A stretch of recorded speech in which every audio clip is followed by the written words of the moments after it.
Hello दोस्तों, welcome to well played sports to Mohun Bagan बहुत ही बुरी तरीके से बेंगलुरु एफसी के अगेंस्ट हार गई है।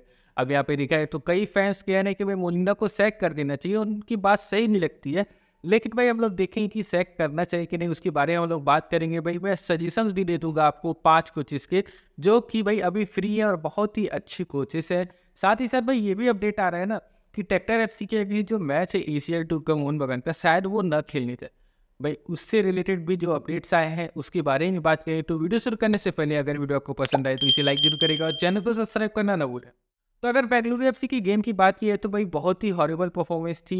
एज ए टीम तो देखा जाए तो मोहन बगान खेल नहीं थी, कोई भी कॉम्बिनेशन देखने को नहीं मिला। एक तरीके से दिखा है तो पूरी तरीके से एक्सपोज हो गया मोलिना। मिडफील्ड में आपकी ओवरलोड कर रही थी बेंगलुरु एफसी और मिडफील्ड से मोलिना प्लेयर हटा रहे थे।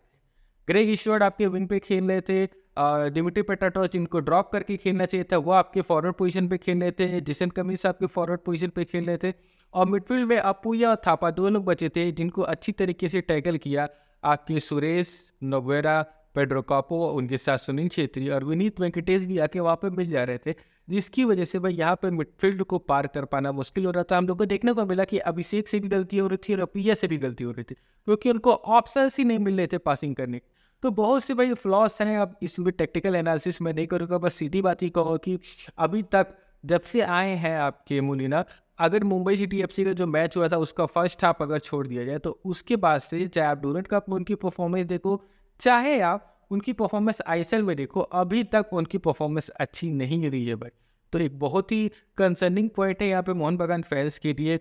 और देखिए, आप सोच रहा होगा कि उनको सैक करना है और न्यू हेड कोच लाना है, और जो इंटरनेशनल ब्रेक है उसमें हेड कोच को थोड़ा ट्रेनिंग सेशन मिल जाएगा टीम के साथ, तो हो सकता है कि वो आगे जाके टीम की परफॉर्मेंस सुधार दे। या फिर उनके साथ कंटिन्यू करना और ये सोच रहा है कि जो इंटरनेशनल ब्रेक है उसमें मोलिना को थोड़ा वर्क करने का मौका मिलेगा प्लेयर्स के ऊपर, जिससे टीम की जो भी परफॉर्मेंस है वो सुधर जाएगी। अब ये सोचने वाली बात होगी मैनेजमेंट की, लेकिन मैं तो कहूँगा भाई कि मोहम्मदान हैसी वाले जो मैचेस होते हैं मोहन बगान या ईस्ट बंगाल से, उसको कोलकाता में अधिकतर लोग कहते हैं मिनी डर्बी है, और मैं कहूँगा ये मिनी डर्बी बहुत भारी पड़ने वाली है मोलिना के ऊपर। तो अब देखने वाली बात होगी कि मिनी डर्बी कैसी परफॉर्मेंस देती है मोहन बगान। भाई मेरे से पूछा जाए तो बहुत मुश्किल है मोहन बगान का जीतना मिनी डर्बी। तो देखते हैं कैसी परफॉर्मेंस देती है। अब आते हैं भाई कोचेस के ऊपर। कोचेस की बात की है तो भाई ये सिर्फ और सिर्फ सजेशंस हैं, अभी आपके कोच सेट नहीं हो रहे हैं, मैं बता दूं। मैं बस सजेशंस दे रहा हूँ क्योंकि कई लोग मुझसे कमेंट करके सजेशंस मांगते हैं, इसीलिए मैं पहले ही दे रहा हूँ। इसमें सबसे पहले कोच है आपके डेनिस सिल्वा, जो कि भाई स्पेन के 4-3-3 इनकी प्रेफर्ड फॉर्मेशन है। उनका देखिए करियर, देखिए बार्सिलोना के जितनी भी यूथ टीम्स है उनको मैनेज करने का एक्सपीरियंस है, और यूए के अंडर 23 टीम को मैनेज करने का एक्सपीरियंस है, और भाई बार्सिलोना की यूथ टीम को मैनेज करने का एक्सपीरियंस लोबेरा को भी था। हालांकि उन्होंने कई मेन टीम को भी मैनेज किया था, मानता हूँ इनका एक्सपीरियंस थोड़ा कम है, लेकिन भाई उसी रूट से आते हैं तो प्लेइंग स्टाइल आप समझ सकते हैं कैसा होगा। नेक्स्ट कोच पे आए तो नेक्स्ट कोच है आपके लुइस मिला, जो कि स्पेन के ही है। 3-4-3 इनकी प्रेफर्ड फॉर्मेशन है, और स्पेन की यूथ टीम्स को मैनेज किया है, इसके अलावा इंडोनेशिया टीम को मैनेज किया और उसकी अंडर 23 टीम को मैनेज किया, और पर्सिक मोडो जो कि अल्बर्टो रोड्रिगेज की पिछली टीम है उसको भी मैनेज किया। उनकी अंडर वो टीम बहुत शानदार परफॉर्मेंस दी थी, और इनकी प्रेफर्ड फॉर्मेशन 3-4-3 है और बैक 3 ही मोहन बगान खेलना चाहती हैं।